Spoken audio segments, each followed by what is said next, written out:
நரேந்திர மோடி. அத்தியாயம் எண் 1. வீடு காடு மோடி. குஜராத் மாநிலம் அகமதாபாத்திலிருந்து சுமார் 112 கிலோமீட்டர் தொலைவில் இருக்கிறது வாத்நகர். மகாபாரதத்திலும் ஸ்கந்த புராணத்திலும் இந்த ஊரைப் பற்றிய குறிப்புகள் உள்ளன. சுமார் 2500 ஆண்டுகள் பழமையான ஊர். சிவன், அம்பாஜி, விஷ்ணு, ஹனுமன் என்று பல கடவுள்களுக்கும் இந்த ஊரில் கோவில்கள் இருக்கின்றன. ஹிந்து, பௌத்தம் மற்றும் ஜைனம் என்று 3 மதங்களும் சங்கமித்த ஊர். மேற்சொன்ன காரணங்களால் வாத்நகருக்கு தேவபூமி என்று பெயர். சாதுக்களும் சந்நியாசிகளும் அடிக்கடி வந்து செல்லும் ஊர். அந்த ஊரில் 17 செப்டம்பர் 1950 அன்று ஒரு நடுத்தர குடும்பத்தில் பிறந்தார் நரேந்திர தாமோதர் தாஸ் மோடி. சுருக்கமாக மோடி என்றே சொல்வோம். தந்தை தாமோதர்தாஸ் மூல்சந்த் மோடி. இவர் வாத்நகரில் மளிகைக் கடை வைத்திருந்தார். தாய் ஹீராபென். மோடியுடன் உடன் பிறந்தவர்கள் 5 பேர். இவர்களில் மோடி 3வது குழந்தை. மோடியின் பூர்வீகம் பனஸ்கந்தா மாவட்டத்தில் உள்ள நவதோத்ரா என்ற கிராமம். மோடியின் கொள்ளுத்தாத்தா மகன்லால் ரஞ்சோதாஸ் என்பவர் 19ஆம் நூற்றாண்டின் இறுதியில் நவதோத்ரா கிராமத்தை விட்டு வாத்நகரில் குடியேறினார். அங்கு ஒரு மளிகைக் கடையை ஆரம்பித்தார். அவர் காலத்துக்குப் பிறகு அந்த மளிகைக் கடையை அவரது மகனான மூல்சந்த் நடத்தி வந்தார். மோடியின் வீடு ஒரு சாதாரண வீடு. ஒரு குறுகிய சந்தில் 12 அடி நீளமும் 40 அடி அகலமும் கொண்ட சிறிய வீடு. மொத்தம் 3 அறைகள். வீட்டில் நுழைந்தவுடன் முன்பக்கத்தில் ஒரு அறை. கூடமும் அதுதான், படுக்கையறையும் அதுதான். அந்த அறையின் ஓரத்தில் நீர் சேமிக்கப்பட்ட பானைகள் அடுக்கி வைக்கப்பட்டிருக்கும். அந்த அறையின் ஒரு பகுதி திட்டால் மறைக்கப்பட்டு குளியல் அறையாக பயன்படுத்துவார்கள். கழிப்பறையெல்லாம் கிடையாது. அவசரம் என்றால் வயல்வெளிக்குத்தான் போக வேண்டும். அடுத்த அறை சமையலறை. அதுவே பூஜை அறையும் கூட. கடவுள்களின் படங்கள் அந்த அறையில் வைக்கப்பட்டிருக்கும். 3வது அறையில் மாட்டு சாணத்தால் செய்யப்பட்ட விராட்டிகளும் விறகுகளும் அடுக்கப்பட்டிருக்கும். வீட்டில் விறகடுப்புதான். அதனால் ஒவ்வொரு முறை சமையல் செய்யும் பொழுதும் வீடு முழுவதும் புகையால் சூழும். ஜன்னலும் இல்லாததால் புகை வெளியே போக முடியாமல் வீட்டுக்குள்ளேயே சுற்றிக் கொண்டே இருக்கும். மின்சார விளக்கும் கிடையாது. மண்ணெண்ணெய் விளக்குதான். இருட்டான புகைமூட்டமுள்ள வீட்டில் வெளிச்சம் வேண்டி மண்ணெண்ணெய் விளக்கு ஏற்றப்படும். அதுவும் புகை கக்கும் வஸ்துவே. குடும்ப அளவு பெரிதாகிவிட்டதால் தாமோதர்தாஸ் மோடி மேல்தளம் ஒன்றைக் கட்டினார். இரும்புத் தகடுகளால் செய்யப்பட்ட கூரை என்பதால் வெயில் காலத்தில் வீட்டுக்குள் தாழ முடியாத வெப்பம் உண்டாகும். வீட்டின் ஆண்கள் அருகில் உள்ள ஏரிக்குச் சென்று குளிப்பார்கள். மோடிக்கு அந்த ஏரியில் நீச்சல் அடிப்பதென்றால் அலாதி பிரியம். குடிப்பதற்கும் சமையலுக்கும் தூரத்தில் உள்ள ஒரு கிணற்றிலிருந்து தினமும் தண்ணீர் கொண்டு வர வேண்டும். தினம் தினம் போராட்டம்தான். மோடி அவரது சகோதரர்களைப் போலவே அரசு ஆரம்பப் பள்ளியில் படித்தார். உண்மையில் சைனிக் பள்ளியில் படிக்க வேண்டும் என்பது அவர் விருப்பம். காரணம், அங்குதான் இராணுவப் பயிற்சி தருவார்கள். ஆனால் அவரது தந்தை அதற்கு மறுப்பு தெரிவிக்கவே பகவச்சாரிய நாராயணச்சாரிய மேல்நிலைப் பள்ளியில் சேர்ந்து படித்தார். மோடி புத்திசாலி மாணவர். துருதுருவென இயங்கக்கூடியவர். பள்ளியில் அவருடைய நெருங்கிய நண்பர் ஜசூத் கான் பட்டான். இருவரும் 11 ஆண்டுகள் ஒரே பள்ளியில் படித்தார்கள். மோடியின் நட்பு வட்டம் மிகவும் பெரிது. நண்பர்கள் மத்தியில் மோடியின் சுருக்கப் பெயர் ND. பள்ளிக்கூடம் முடிந்தவுடன் மோடி விரைவாக தந்தையின் மளிகைக் கடைக்கு சென்று விடுவார். அங்கு அவருடைய தந்தைக்கு உதவி செய்வார். மோடிக்கு புத்தகங்கள் படிப்பதில் அலாதி விருப்பம். வாத்நகர் நூலகத்தில்தான் தன்னுடைய பெரும்பான்மையான நேரத்தை செலவிடுவார். பிரத்யேக சிறுவர் இதழ்களான பாலசந்தோஷ் போன்ற புத்தகங்கள் மோடியை மிகவும் கவர்ந்தவை. மோடிக்கு நரேந்திரநாத் தத்தா என்கிற சுவாமி விவேகானந்தரை மிகவும் பிடிக்கும். ராமகிருஷ்ண பரமஹம்சரும் சாரதா தேவியும் மோடியின் ஊக்கத்துக்கான வித்து. விவேகானந்தரின் தேசப்பற்றும் அவருடைய தத்துவ விளக்கங்களும் மோடியை மெய்மறக்கச் செய்தன. விவேகானந்தர் எழுதிய அனைத்தையும் இளம் பிராயத்திலேயே படித்துவிட்டார் மோடி. சிறிது சிறிதாக பணம் சேர்த்து வைத்து நிறைய புத்தகங்களை வாங்கிவிடுவார். விவேகானந்தரின் தீவிர பக்தரான டாக்டர் வசந்த்பாய் பாரிக் என்பவர் விவேகானந்தரை பற்றிய புத்தகங்களை மோடிக்கு வாங்கிக் கொடுத்தார். அவற்றைக் கொண்டு ஒரு நூலகத்தையே உருவாக்கிவிட்டார் மோடி. பள்ளிகளில் நடக்கும் விவாத நிகழ்ச்சிகளில் அடிக்கடி கலந்து கொள்வது மோடியின் வழக்கம். எந்த விஷயத்திலும் ஒரு தெளிவான கருத்து கொண்டவராகவும் வைராக்கியமுடையவராகவும் இருப்பார் என்கிறார் மோடியின் ஆசிரியர் டி.ஜி. பாட்டீல். அதுதான் அவருக்கு பல நண்பர்களையும் பெற்றுக் கொடுத்தது. எது சரி எது தவறு என்று தெளிந்து முடிவெடுத்த பிறகே மோடி செயல்படுவார். யாருக்காகவும் வளைந்து கொடுக்க மாட்டார். ஒருமுறை சமஸ்கிருத ஆசிரியர் நதி என்ற வார்த்தை பல்வேறு சொற்றொடர்களில் எப்படியெல்லாம் மாற்றம் பெறுகிறது என்று ஒரு பட்டியல் தயார் செய்து அதை மாணவ பிரதிநிதியிடம் காண்பிக்கச் சொன்னார். பட்டியலை தயார் செய்த மோடி அதை மாணவ பிரதிநிதியிடம் காண்பிக்க மறுத்துவிட்டார். நான் எழுதியதை திருத்தும் அதிகாரம் ஆசிரியருக்கு மட்டுமே உண்டு, வகுப்பு பிரதிநிதிக்கு இல்லை என்று தீர்மானமாக சொல்லிவிட்டார். மோடிக்கு பள்ளி நாட்களில் நாடகம் போடுவது, நடிப்பது என்றால் மிகவும் பிடிக்கும். ஹரியாளினோ ஹதயாரோ என்ற நாடகம் சீனா இந்தியா மீது தொடுத்த போரை மையமாக வைத்து எழுதப்பட்ட நாடகம். அந்த நாடகத்தில் மோடிக்கு இந்திய சிப்பாய் வேடம். பிரமாதமாக நடித்தார். நாட்டுப்பற்றின் உச்சத்தை தன்னுடைய நடிப்பில் வெளிக்காட்டினார். இன்னொரு நாடகத்தின் பெயர் மஞ்சள் பூ. ஒற்றை நபர் நடிக்கும் நாடகம். அதற்கு கதை, வசனம், நடிப்பு எல்லாம் மோடியே. தீண்டாமையின் கொடுமையை மையமாக வைத்து எழுதப்பட்ட கதை. ஒரு கிராமத்தில் ஒரு தாழ்த்தப்பட்ட பெண் இருந்தாள். அவளின் ஒரே குழந்தை நோய்வாய்ப்பட்டிருந்தது. அவள் தன் குழந்தைக்கு வைத்தியம் பார்க்க நாட்டு வைத்தியர்களிடம் சென்று வைத்தியம் பார்த்தாள். ஆனால் அவள் குழந்தை குணமடையவில்லை. பின்னர் மாந்திரிகர்களிடம் சென்றாள். அங்கும் அவளுக்கு தீர்வு கிடைக்கவில்லை. பின்னர் ஒரு துறவியிடம் சென்றாள். அவர் கிராமத்திலுள்ள கோவிலில் இறைவனுக்கு படைக்கப்பட்ட ஒரு மஞ்சள் பூவை பிரசாதமாக எடுத்து வருமாறு கேட்டுக்கொண்டார். அவளும் கிராமக் கோயிலுக்குச் சென்றாள்.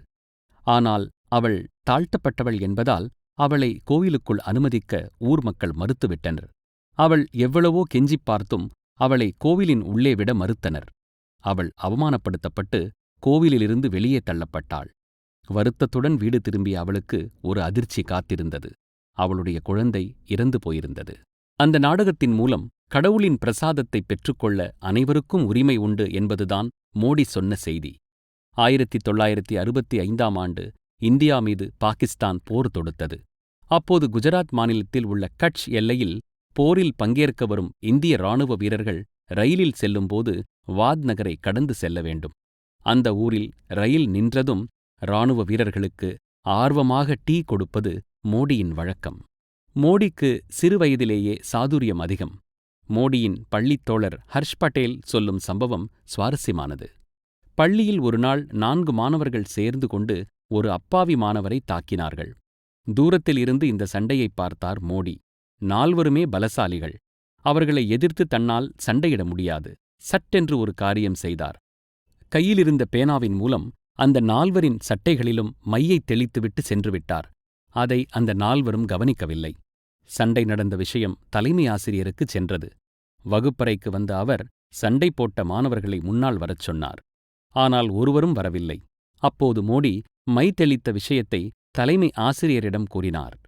போதாது, 4 மாணவர்களுக்கும் தண்டனைதான். மோடி சிறுவயதிலேயே எளிமையான வாழ்க்கையை வாழப் பழகிக் கொண்டார். மோடியிடம் எப்பொழுதும் 2 ஜோடி ஆடைகள் மட்டுமே இருக்கும். அந்த துணிகளை அவரே துவைத்து சுத்தமாக வைத்திருப்பார். வீட்டு வேலைகளை சிரமம் பார்க்காமல் செய்வார். மோடியின் தாயாருக்கு உடல்நிலை சரியில்லாமல் போனால் சமையல் பொறுப்பு மோடியிடம் வந்துவிடும். மோடியின் தாயாருக்கும் சமூக சேவையில் ஆர்வம் உண்டு. அவர் படிப்பறிவு குறைந்தவர் என்றாலும் நாட்டு வைத்தியம் நன்றாகத் தெரியும். சுமார் 50க்கும் மேற்பட்ட நோய்களுக்கு சிகிச்சை அளிக்கக்கூடியவர். காலை 5 மணிக்கே சிறுவர்கள் வீட்டு வாசலில் வந்து வரிசையில் நின்று விடுவார்கள். சூரியன் உதிக்கும் முன்பே மருந்து கொடுத்துவிட வேண்டும் என்பதற்காகவே அந்த ஏற்பாடு. கூட்டத்தை நேர்படுத்தும் பொறுப்பை மோடியும் அவரது சகோதரர்களும் செய்வார்கள். சகோதரர்களுக்குள் அவ்வப்போது சண்டை மூண்டு விடுவது உண்டு. அப்போது மோடி ஆர்ப்பாட்டம் செய்ய மாட்டார். மாறாக யாரிடமும் பேச மாட்டார். கோபம் தணிந்த பிறகே பேச்சு. அதுவரை மௌனம்தான். பொது விஷயங்களில் ஈடுபாடு காட்டுவது மோடியின் வழக்கம். தனது பள்ளிக்கூடத்துக்கான சுற்றுச்சுவரை கட்டுவதற்கு நாடகம் நடத்தி நிதி திரட்டி கொடுத்திருக்கிறார். 1959ஆம் ஆண்டு தப்தி நதியில் திடீர் வெள்ளப்பெருக்கு ஏற்பட்டு சுமார் 500க்கும் மேற்பட்டோர் உயிரிழந்தனர். உடைமைகளையும் பறிகொடுத்தனர். அவர்களுக்கான நிவாரண நிதி திரட்டப்பட்டது. அப்போது நகரின் மையப்பகுதியில் உணவு கடை ஒன்றை நடத்தி அதில் கிடைத்த லாபத்தை நிவாரண நிதிக்கு கொடுத்திருக்கிறார் மோடி. அப்போது அவருக்கு வயது 9. மோடிக்கு 12 வயது இருக்கும்போது அவருடைய வீட்டுக்கு ஒரு சாது வந்தார். அவருக்கு மோடியின் தாயார் உணவு பரிமாறினார். சாப்பிட்டு முடிந்தது.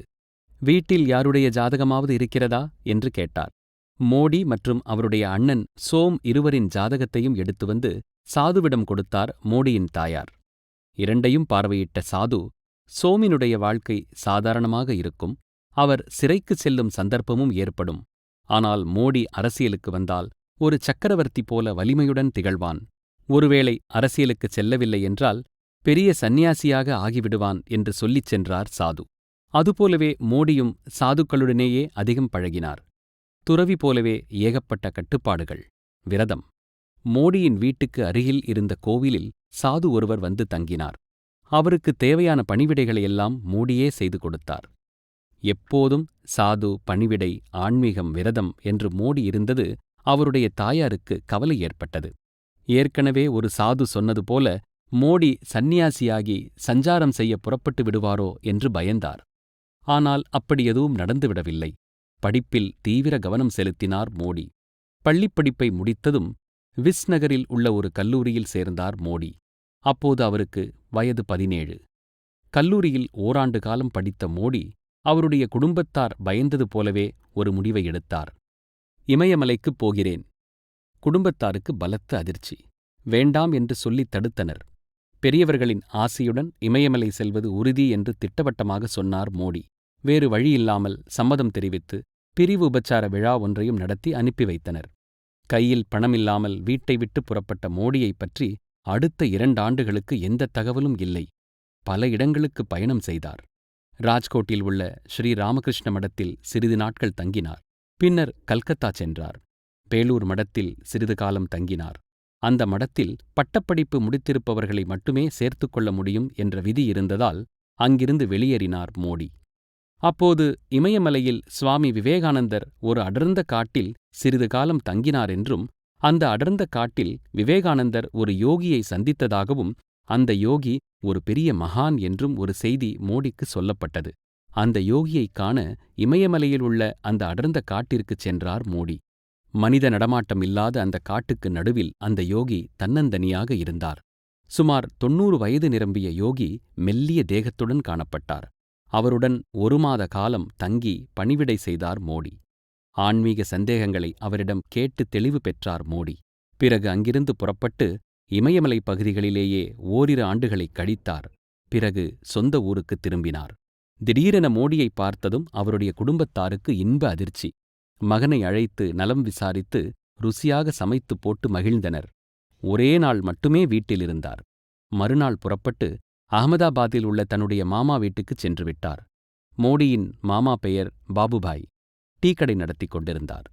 அந்த கடையில் வேலைக்கு சேர்ந்து கொண்டார் மோடி.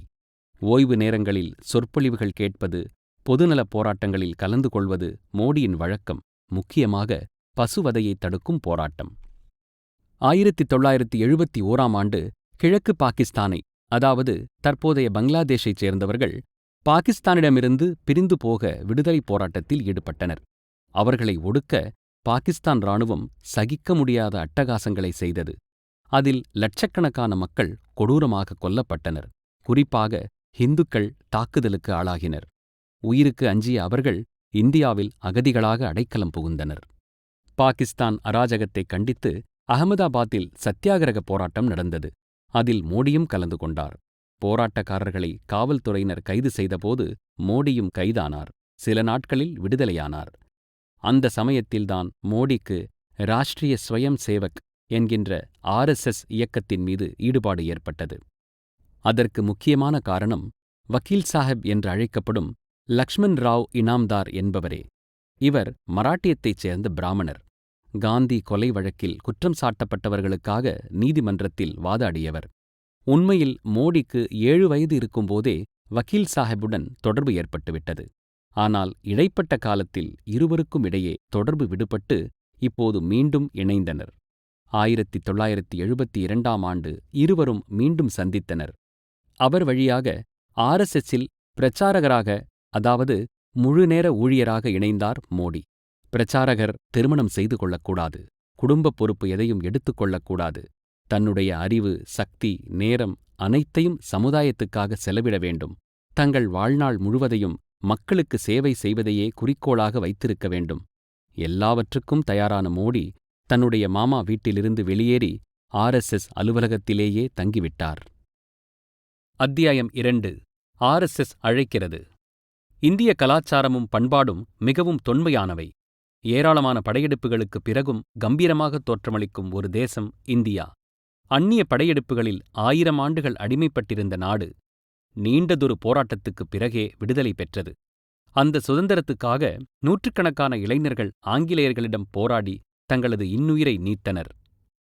சுதந்திர இந்தியாவில் அனைத்து இந்துக்களும் ஜாதி பேதமின்றி ஒரே குடையின் கீழ் செயல்பட வேண்டும். அதற்கு இந்துக்களிடம் ஒழுக்கமும் தேசியப்பற்றும் தேவை. அதை செயல்படுத்த 1925ஆம் ஆண்டு உருவாக்கப்பட்டதுதான் RSS. அதன் உறுப்பினர்களுக்கு ஸ்வயம் சேவக்குகள் என்று பெயர். RSSஐ தொடங்கிய கேஷவ் பாலிராம் ஹெட்கேவார் ஒரு மருத்துவர். ஆனால் அவருக்கு சமூகப் பணியில்தான் ஆர்வம். காங்கிரஸில் சேர்ந்து பாலகங்காதர திலகர் பிரிவில் இயங்கினார். அப்போது காங்கிரஸில் 2 பிரிவுகள். ஒன்று திலகர் தலைமையிலான தீவிரவாத காங்கிரஸ், மற்றொன்று கோபாலகிருஷ்ண கோகலே தலைமையிலான மிதவாத காங்கிரஸ். ஹெட்கேவாருக்கு காங்கிரஸில் மட்டுமல்ல, ஹிந்து மகாசபா, ஹிந்து குடியரசு சங்கம் ஆகியவற்றுடன் தொடர்புகள் இருந்தன. காந்தியின் நடவடிக்கைகளில் ஏற்பட்ட அதிருப்தி காரணமாக காங்கிரஸிலிருந்து விலகி மகாராஷ்டிர மாநிலத்தில் உள்ள நாக்பூரில் RSS இயக்கத்தை உருவாக்கினார் ஹெட்கேவார். RSS ஒரு தேசிய தன்னார்வ அமைப்பு. அதன் கொள்கை தேசத்துக்காக தன்னலமற்ற சேவை. அதன் சித்தாந்தம் வாசுதேவ குடும்பகம், உலகம் அனைத்துமே ஒரே குடும்பம். பாரத கலாச்சாரமும் பண்பாடும் பெருமைக்குரியது, அதை பாதுகாக்க வேண்டும் என்பதுதான் RSSஇன் குறிக்கோள். RSSஇல் உறுப்பினராக வேண்டுமென்றால் அருகில் இருக்கும் ஷாக்காவில், அதாவது கிளையில் சேர்ந்து கொண்டால் போதுமானது.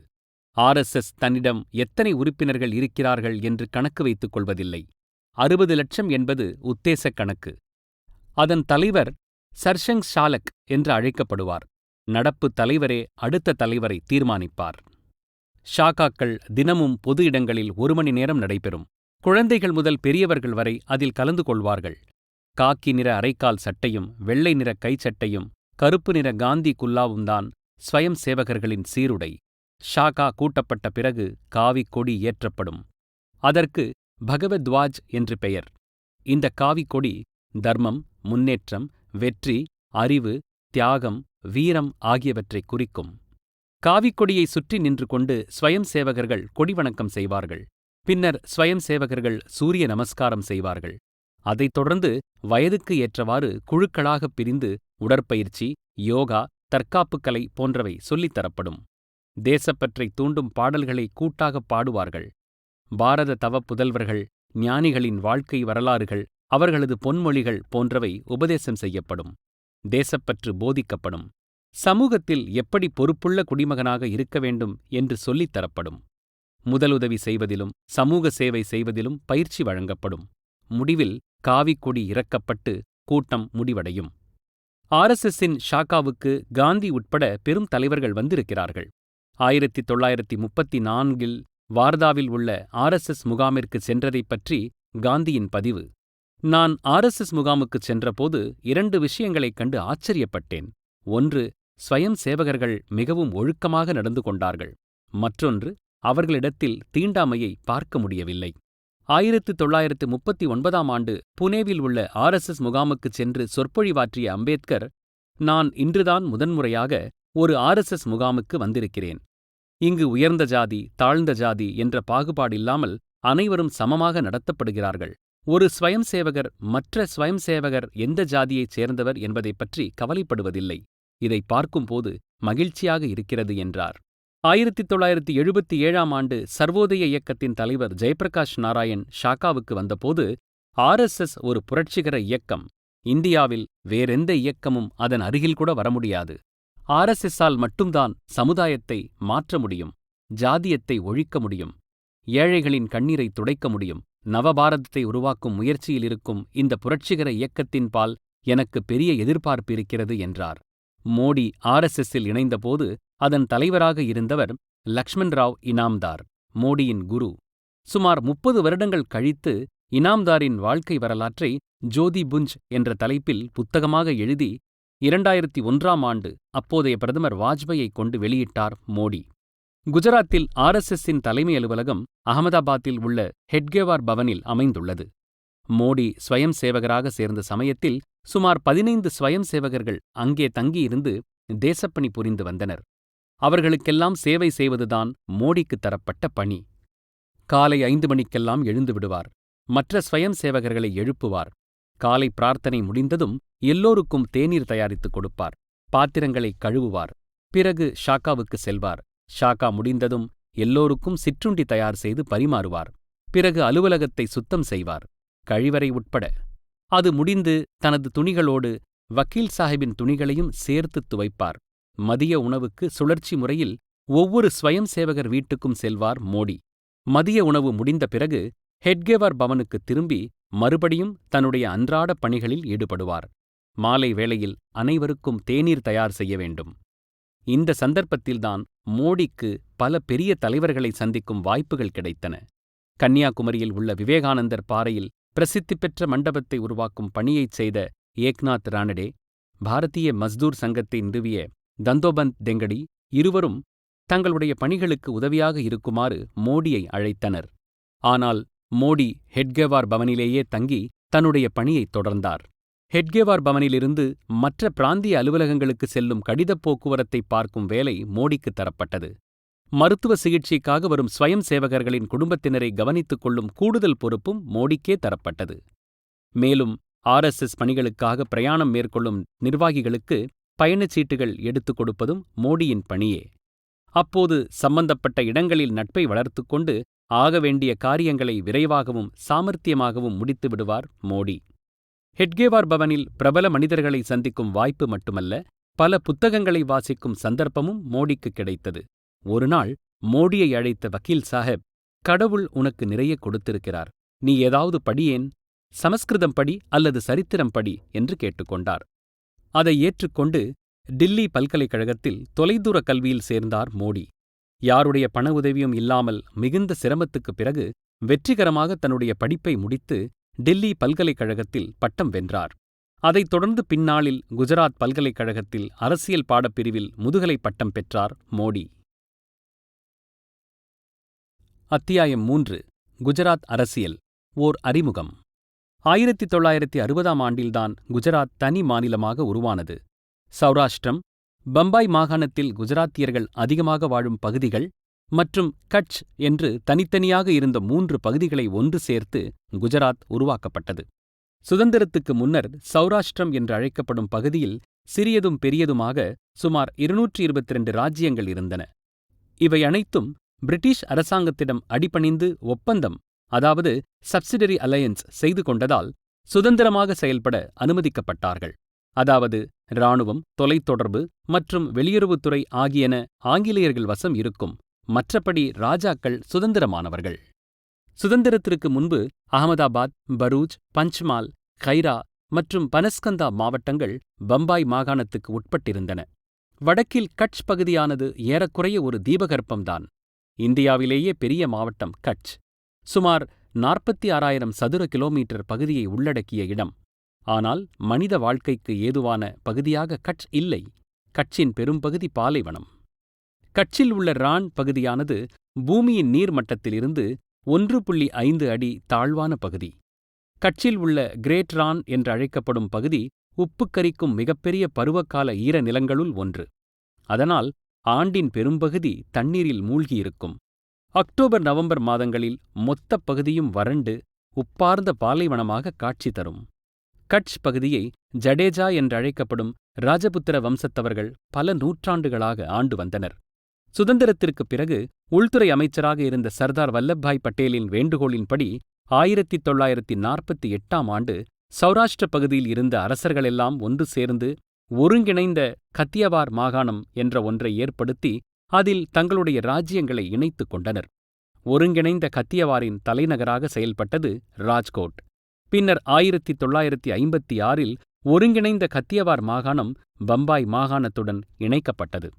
சுதந்திரத்துக்கு முன்னர் பிரிட்டிஷ் இந்தியாவிலேயே 3வது பெரிய சமஸ்தானமாக பரோடா இருந்தது.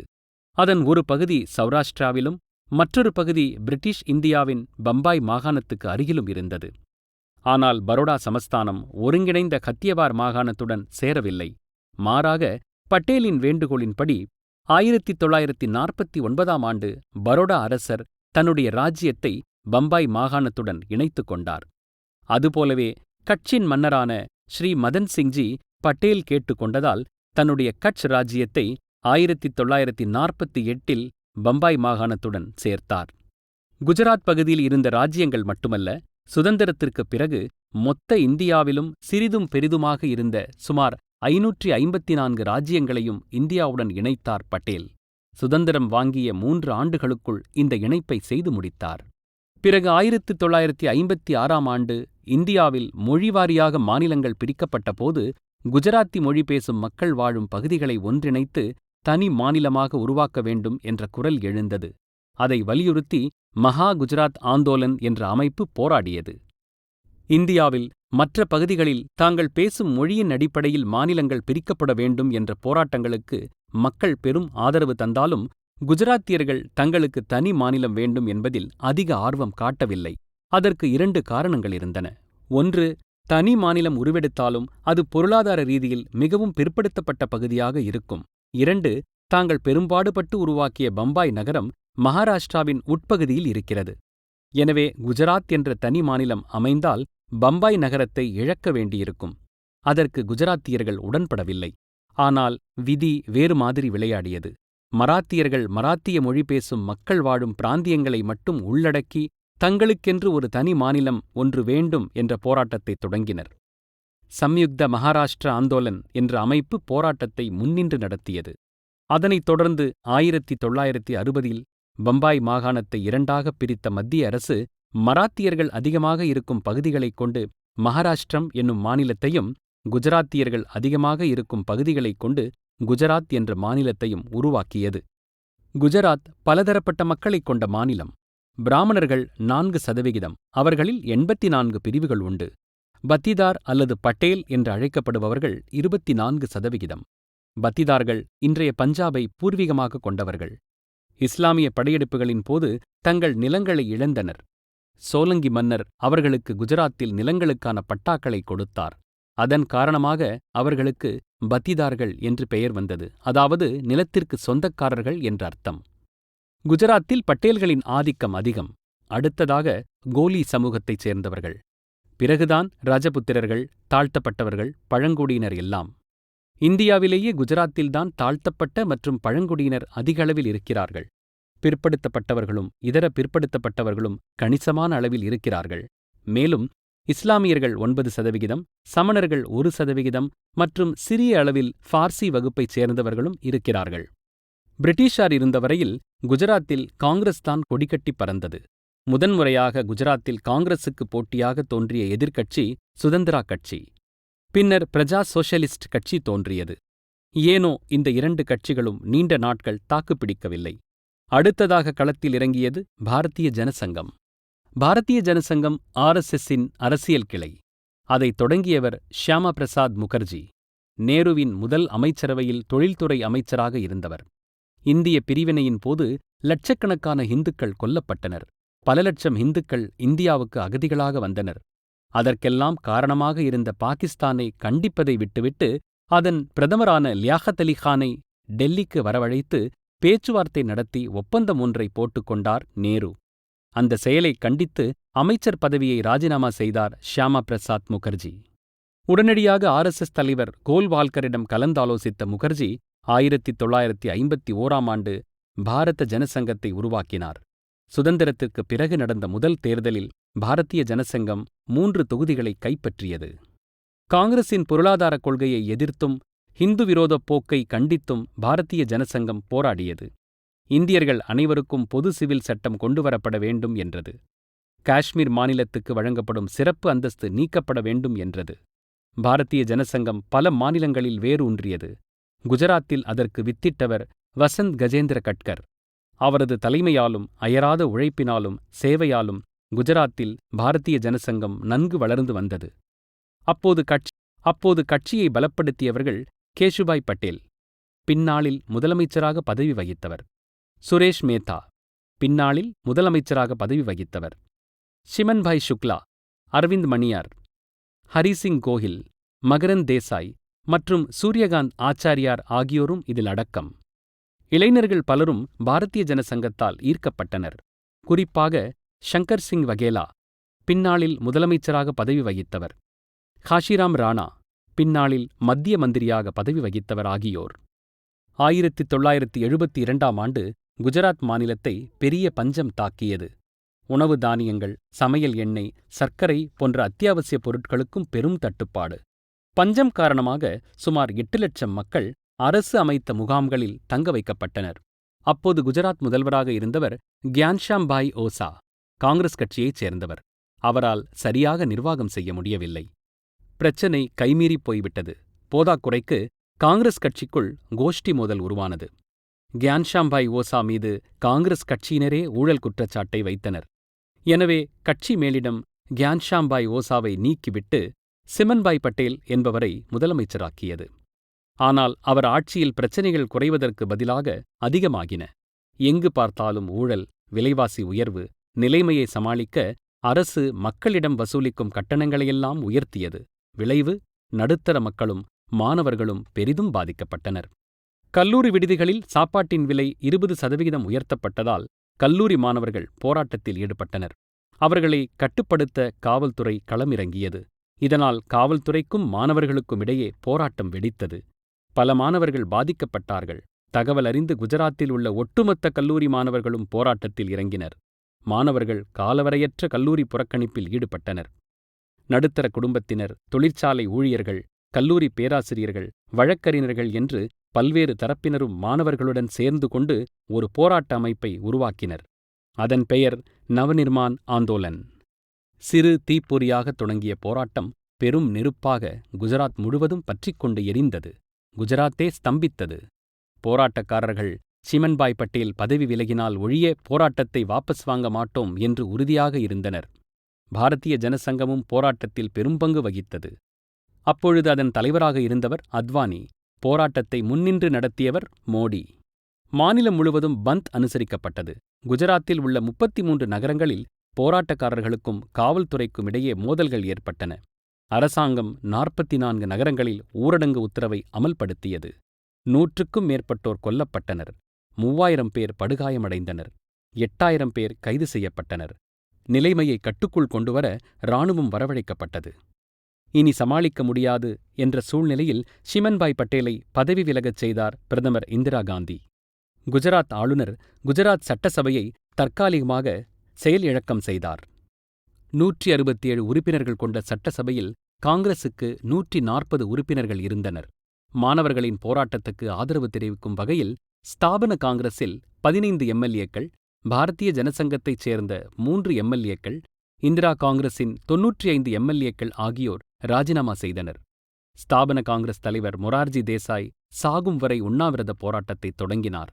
அதனைத் தொடர்ந்து குஜராத் சட்டமன்றம் கலைக்கப்பட்டது.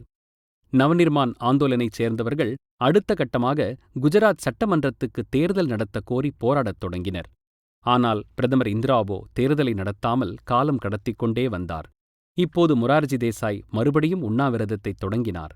அதன் பிறகே இந்திரா இறங்கி வந்தார். 10 ஜூன் 1975 அன்று குஜராத்தில் சட்டமன்ற தேர்தல் நடைபெற்றது. தேர்தல் முடிவுகள் வெளியான போது இந்திரா காங்கிரஸ் கட்சிக்கு அறுதி பெரும்பான்மை கிடைக்கவில்லை. சென்ற தேர்தலில் 140 தொகுதிகளை வென்ற அந்த கட்சி இந்த முறை 79 தொகுதிகளை மட்டுமே கைப்பற்றியது. காங்கிரசுக்கு எதிராக போட்டியிட்ட ஸ்தாபன காங்கிரஸ் 56 தொகுதிகளை வென்றது. பாரதிய ஜனசங்கம் 18 தொகுதிகளை கைப்பற்றியது. மேலும் பாரதிய லோக்தள், தேசிய தொழிலாளர் கட்சி, பிஎஸ்பி போன்ற கட்சிகள் சொற்ப தொகுதிகளில் வென்றன. காங்கிரஸை எதிர்த்து போட்டியிட்ட கட்சிகளெல்லாம் ஒன்று சேர்ந்து ஜனதா மோர்ச்சா என்ற பெயரில் கூட்டணி அமைத்து குஜராத்தில் ஆட்சியில் அமர்ந்தன. இதுதான் ஜனதாவுக்கான முன்னோடி. ஜனதா மோர்ச்சாவுக்கு 15 தொகுதிகளை வென்ற சிமன்பாய் பட்டேலின் கட்சி ஆதரவு தந்தது.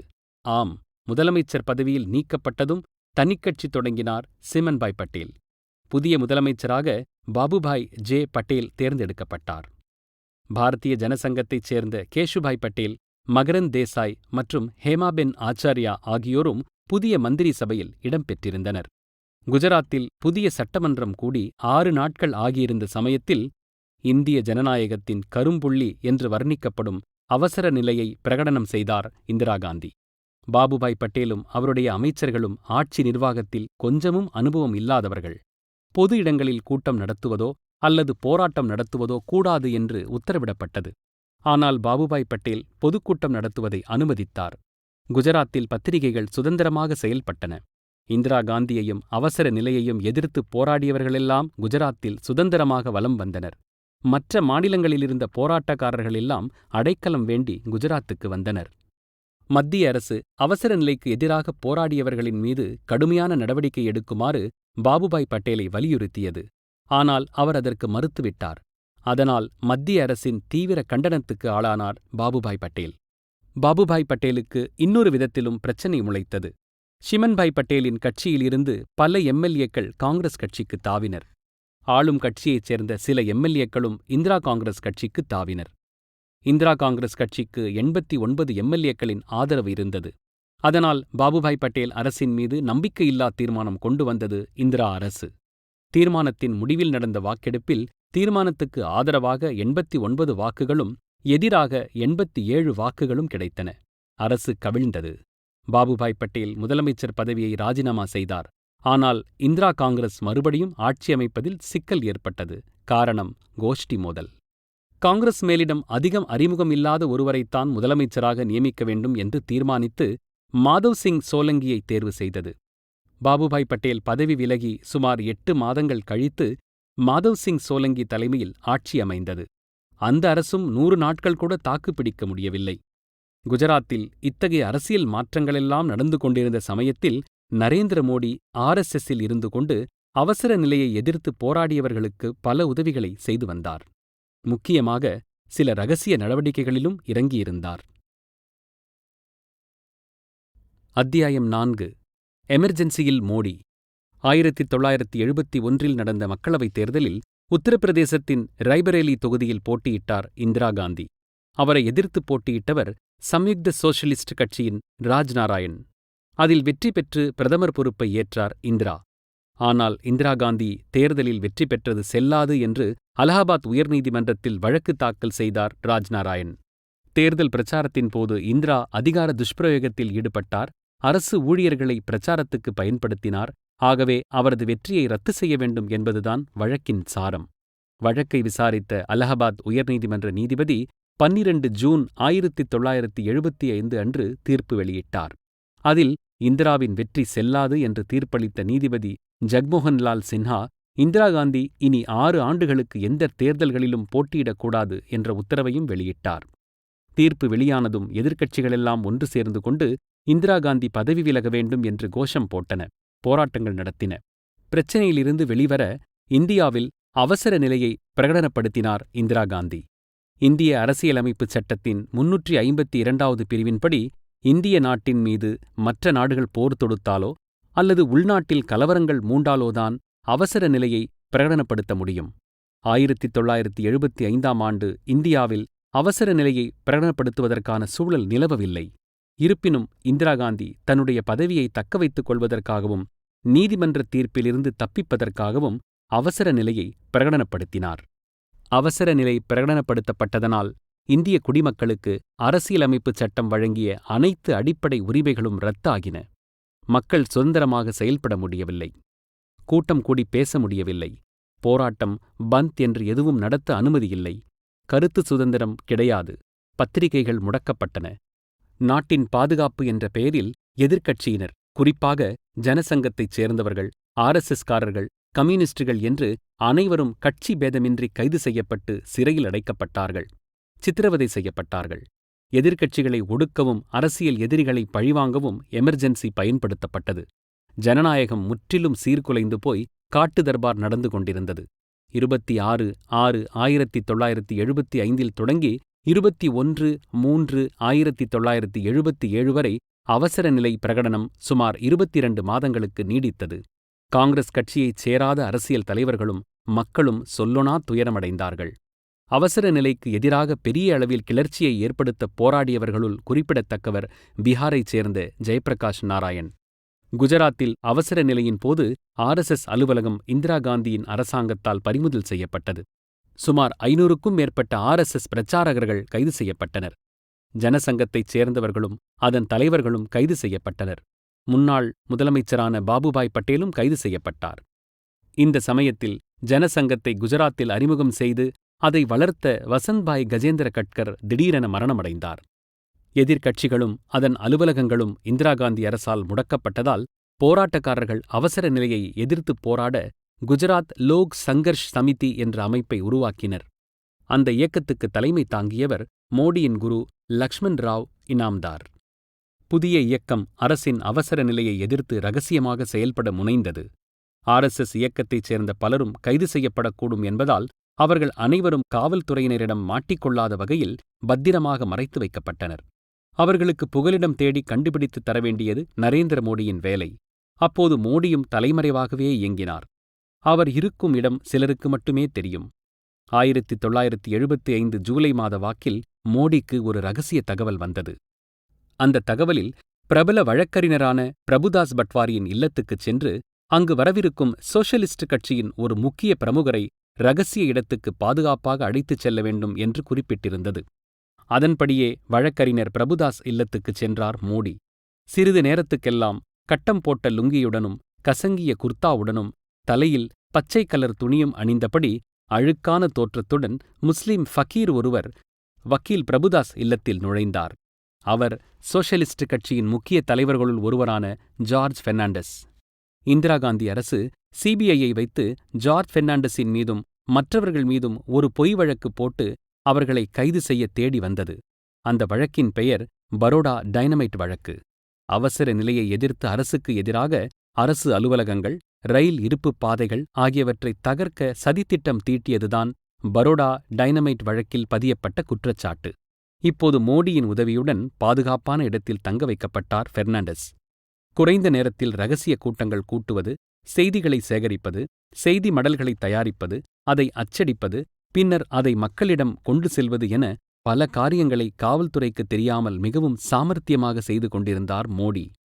இதற்கிடையில் பிரதமர் இந்திரா காந்தி டெல்லியில் ஒரு சர்வதேச கூட்டத்தை கூட்டினார். காமன்வெல்த் நாடுகளின் பாராளுமன்ற உறுப்பினர்களுக்கான சர்வதேச மாநாடு அது.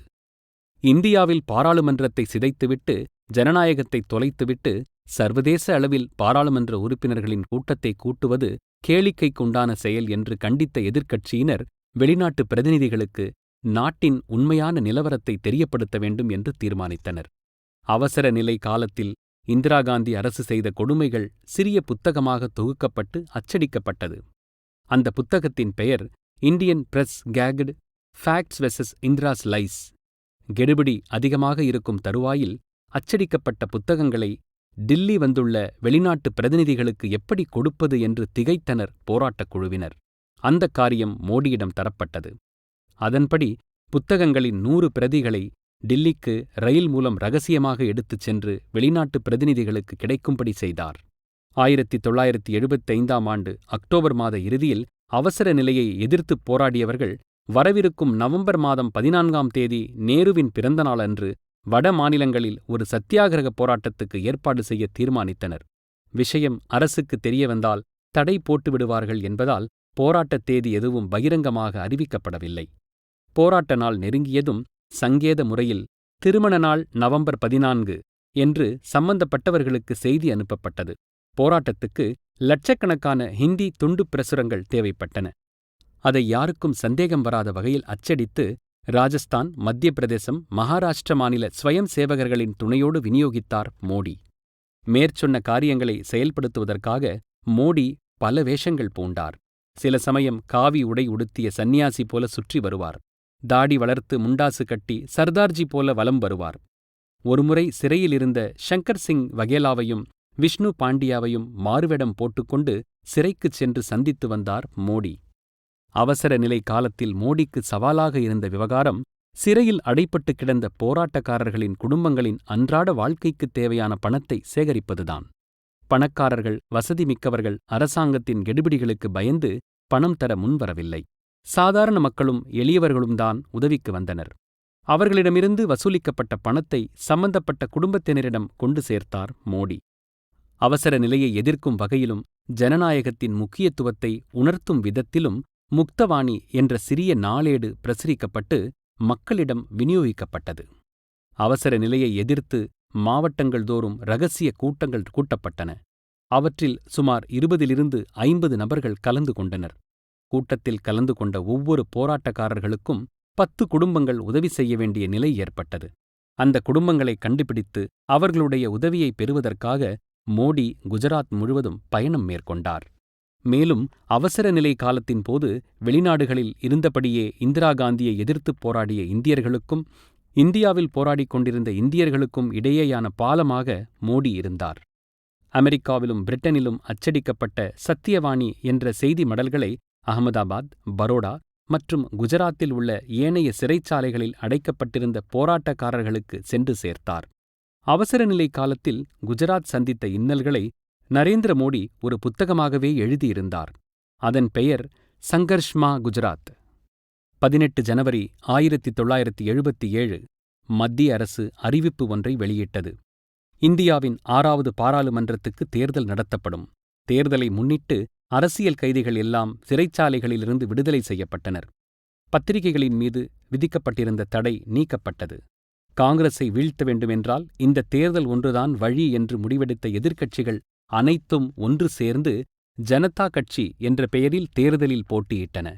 அந்த கட்சியில் ஸ்தாபன காங்கிரஸ், பாரதிய லோக்தள், பாரதிய கிராந்தி தள், ஸ்வதந்திரா கட்சி, சோஷலிச கட்சி, பாரதிய ஜனசங்கம், காங்கிரஸ் ஜனநாயக கட்சி உள்ளிட்ட கட்சிகள் இணைந்தன. தேர்தலில் கடுமையான போட்டி நிலவியது. ஆனால் மார்ச் 23, 1977 அன்று முடிவுகள் வெளியான போது இந்திரா காந்தியும் அவருடைய கட்சியும் படுதோல்வியடைந்தன. ஜனதா கட்சிக்கு 298 தொகுதிகளில் வெற்றி கிடைத்தது. அதனைத் தொடர்ந்து மொரார்ஜி தேசாய் பிரதமரானார். புதிய அமைச்சரவையில் அடல் பிஹாரி வாஜ்பாயும் லால்கிருஷ்ண அத்வானியும் முறையே வெளியுறவுத்துறை அமைச்சராகவும் செய்தி ஒலிபரப்புத்துறை அமைச்சர்களாகவும் பதவியேற்றுக் கொண்டனர். 1978ஆம் ஆண்டு RSSஇன் விபாக் பிரச்சாரகராக நியமிக்கப்பட்டார் மோடி. அதாவது வதோதரா, பஞ்ச்மால், தாஹோத், ஆனந்த், கேதா, வதோதர நகரம் என 6 பகுதிகள் அடங்கிய ஒரு தொகுதிக்கு மோடியே பொறுப்பாளர். மிக இளம் வயதிலேயே விபாக் பிரச்சாரகர் பொறுப்பை வகித்தவர் மோடி. அப்போது அவருக்கு வயது 28. பின்னர் பிராந்திய தலைவர் பொறுப்பும் கூடுதலாக வழங்கப்பட்டது. அதற்கடுத்த 2 ஆண்டுகளில் மத்திய குஜராத் மற்றும் தெற்கு குஜராத் ஆகிய 2 பெரும் பகுதிகளுக்கும் சாம்பக் பிரச்சாரகராக நியமிக்கப்பட்டார் மோடி. RSSஇன் கிளை அமைப்புகளான அகில பாரதிய வித்யார்த்தி பரிஷத் மாணவர் அமைப்பு, பாரதிய கிசான் சங் விவசாயிகள் அமைப்பு, விஸ்வ ஹிந்து பரிஷத் ஹிந்து தர்மத்தை காப்பதற்காக செயல்படும் அமைப்பு, சாமுத்கர்ஷ் யோகா, இசை மற்றும் முழுமையான வாழ்க்கை முறை ஆகியவற்றை சொல்லிக் கொடுக்கும் அமைப்பு, அந்த இயக்கங்களின் பிரசுரங்கள், சாதனா என்ற வாரப்பத்திரிகை ஆகிய அனைத்தின் செயல்பாடுகளையும் கவனித்துக் கொள்ளும் கூடுதல் தலைவராக மோடி நியமிக்கப்பட்டார். தனக்கு வழங்கப்பட்ட ஒவ்வொரு பொறுப்புகளிலும் முழு மனதுடனும் திறம்படவும் செயற்பட்டார் மோடி. 1979ஆம் ஆண்டு குஜராத்தில் மச்சு நதிக்கு குறுக்கில் கட்டப்பட்ட மோர்பி அணை உடைப்பெடுத்து வெள்ளம் பல கிராமங்களில் புகுந்துவிட்டது. அதனால் 1800க்கும் மேற்பட்டோர் உயிரிழந்தனர். பல்லாயிரக்கணக்கான மக்கள் தங்களது வீடு, உடைமை அனைத்தையும் இழந்தனர். அப்போது ஸ்வயம் சேவகர்கள் சகிதம் களத்தில் இறங்கினார் மோடி. நிவாரணப் பணிகளில் ஈடுபட்டார். மக்களின் இயல்பு வாழ்க்கை திரும்புவதற்கு 1 வருட காலம் பிடித்தது. அதுவரைக்கும் அந்த பகுதிகளிலேயே தங்கி களப்பணியாற்றினார் மோடி. இடைப்பட்ட காலத்தில் குஜராத் மாநில அரசியலில் சின்னதும் பெரியதுமாக மாற்றங்கள் நடந்திருந்தன. மாதவ் சிங் சோலங்கி முதல்வர் பதவிக்கு வந்ததை பார்த்தோம். அவருடைய 100 நாட்கள் ஆட்சிக்குப் பிறகு ஜனாதிபதி ஆட்சி அமலுக்கு வந்தது. பிறகு 6வது பாராளுமன்ற தேர்தல் நடைபெற்ற போது குஜராத் மாநில சட்டமன்றத்திற்கும் தேர்தல் நடந்தது. அந்த தேர்தலில் காங்கிரஸ் தோல்வியடைந்து பாபுபாய் பட்டேலின் தலைமையில் ஆட்சி அமைந்தது. குஜராத்தில் ஜனதா கட்சியின் ஆட்சி நல்ல முறையில் நடந்தது. ஆனால் மத்தியில் ஜனதா கட்சியின் ஆட்சி சரியில்லை. உட்பூசல் தலைவிரித்து ஆடியது. துணை பிரதமராக இருந்த சரண் சிங் தான் பிரதமராக வேண்டும் என்ற ஆசையில் மொரார்ஜி தேசாய் அரசுக்கு அடிக்கடி பிரச்சனை கொடுத்து வந்தார். மொரார்ஜி தேசாயின் மகனான காந்தி தேசாய் மீது ஊழல் புகார் கூறினார். முக்கியமாக தேசாயின் மந்திரி சபையில் இருப்பவர்கள் அனைவரும் ஆண் மகன்களே இல்லை என்று பிரதமருக்கு கடிதம் அனுப்பினார். மேலும் இந்திரா காந்தி தேர்தலின் போது அரசு எந்திரங்களை துஷ்பிரயோகம் செய்ததாக கூறி அவரை கைது செய்தார் சரண் சிங். ஆனால் அந்த குற்றத்தை நிரூபிக்க போதிய ஆதாரம் இல்லாததால் நீதிமன்றம் இந்திரா காந்தியின் கைது உத்தரவை ரத்து செய்தது. இந்திரா காந்தியின் மீது எடுக்கப்பட்ட கைது நடவடிக்கை அவருக்கு மக்கள் மத்தியில் ஒரு பச்சாதாபத்தை ஏற்படுத்தியது. அதைத் தொடர்ந்து நடந்த சிக்மங்களூர், கர்நாடகா இடைத்தேர்தலில் இந்திரா காந்தி போட்டியிட்டு ஜெயித்தார். கட்சிக்குள் ஈகோ யுத்தம் முற்றியது. சரண்சிங் தனது ஆதரவு எம்பிக்களுடன் ஜனதாவிலிருந்து விலகினார். அத்தோடு ஆட்சிக்கு அளித்து வந்த ஆதரவையும் வாபஸ் பெறுவதாக அறிவித்தார். அதனைத் தொடர்ந்து ஆட்சியின் மீது நம்பிக்கையில்லா தீர்மானம் கொண்டு வரப்பட்டு ஆட்சி கவிழ்க்கப்பட்டது. பின்னர் இந்திரா காங்கிரசின் ஆதரவுடன் சரண்சிங் ஆட்சி அமைத்தார். ஆனால் அவர் 24 நாட்களே பிரதமர் பதவியில் இருந்தார். காரணம், ஆட்சிக்கு அளித்து வந்த ஆதரவை இந்திரா வாபஸ் பெற்றிருந்தார். மக்களவை கலைக்கப்பட்டது. 1980ஆம் ஆண்டு மறுபடியும் நாடாளுமன்ற தேர்தல் நடைபெற்றது. ஜனதா கட்சியில் நடந்த கோஷ்டி மோதலை பார்த்து வெறுத்துப்போன மக்கள் மறுபடியும் காங்கிரசுக்கே வாக்களித்தனர்.